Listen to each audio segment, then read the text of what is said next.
Yeah, please. Their message to India and Hungary was still refusing. You said India and Hungary? That's an interesting. And Hungary India and Hungary. It's an interesting combination. refused to stop buying Russian oil. Well, India is not going to be buying Russian oil anymore. And Hungary is sort of stuck because they have one pipeline that's been there for years and years and years, and they're inland. They don't have sea. They don't have sea. And I spoke with the very great leader of Hungary, and they are, it's very hard for them to get oil. I understand it. Hungary's in a very interesting position because they can't have ports. They're surrounded by land. So we'll see what happens there. But India will not be buying oil from Russia. And they've already de-escalated, and they've more or less stopped. They're pulling back. They bought about 38% of the oil, and they won't be doing it anymore. Mr. President, Trump has been helping you in achieving peace in Ukraine. Who has?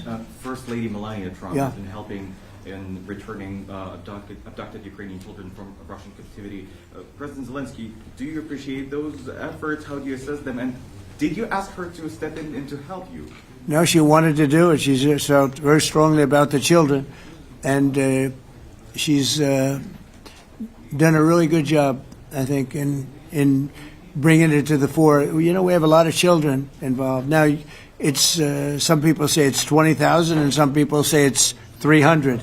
There's a big difference between that, so nobody really knows. But she felt very strongly about the children. She thinks about the children all the time. President Trump, if you okay tomahawks to Ukraine, what's going to happen if the United States is in a conflict and we need the tomahawks? Do we have enough? That's a problem. We need tomahawks, and we need a lot of other things that we've been sending over the last 4 years to Ukraine. We've been, we gave them a lot. Now we have a different situation. We send it to the European Union. They pay for it and all that, and they have plenty of money. But it's beyond the money. We need tomahawks, and we need a lot of other weapons that we're sending to Ukraine. One of the reasons we want to get this war over is exactly that. It's not easy for us to give. You're talking about massive numbers of very powerful weapons. So that's one of the things we'll be talking about. Hopefully they won't need it. Hopefully we'll be able to get the war over with without thinking about tomahawks. I think we're fairly close to that. Yeah, go ahead. President, yeah, please. Just to understand. So for today, of course, we want to finish this war, but the war is another technological war. You don't use just tomahawks. If you want to target a military goal, you need thousands of drones. It goes together with such missiles. Ukraine has such thousands of our production drones, but we don't have tomahawks. That's why we need tomahawks. But United States is a very strong production, and the United States has tomahawks and other missiles, very strong missiles, but they can have our thousands of drones. That's why where we can work together, where we can strengthen American production. And so just so that I understand, so you're suggesting kind of a trade. If President Trump okays Tomahawk missiles to help you launch yes, it's into about Russia, military goals. It's only about military goals. Right, but then you would authorize some kind of an exchange where yes, of course. the U.S. Yes, we Ukrainian have proposition. We have big proposition with our drones. President Trump, I don't mean to be brokering an arms deal here, but is that something that you would be interested in, Ukrainian drones?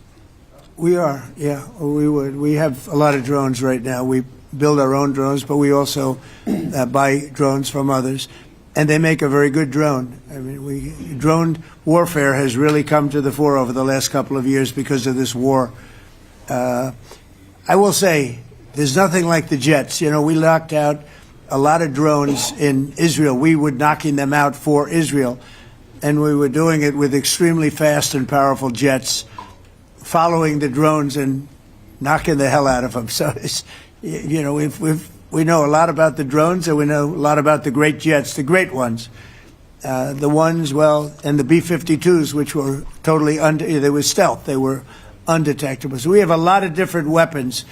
And, you know, I have an obligation also, though, to make sure that we're completely stocked up as a country, because you never know what's going to happen. In war and peace, right? You never know what's going to happen. So we're going to be talking about tomahawks, and would much rather have them not need tomahawks. Would much rather have the war be over, to be honest, because, you know, we're in it to get the war over. We're selling a lot of different types of weapon, as you know, to the European Union.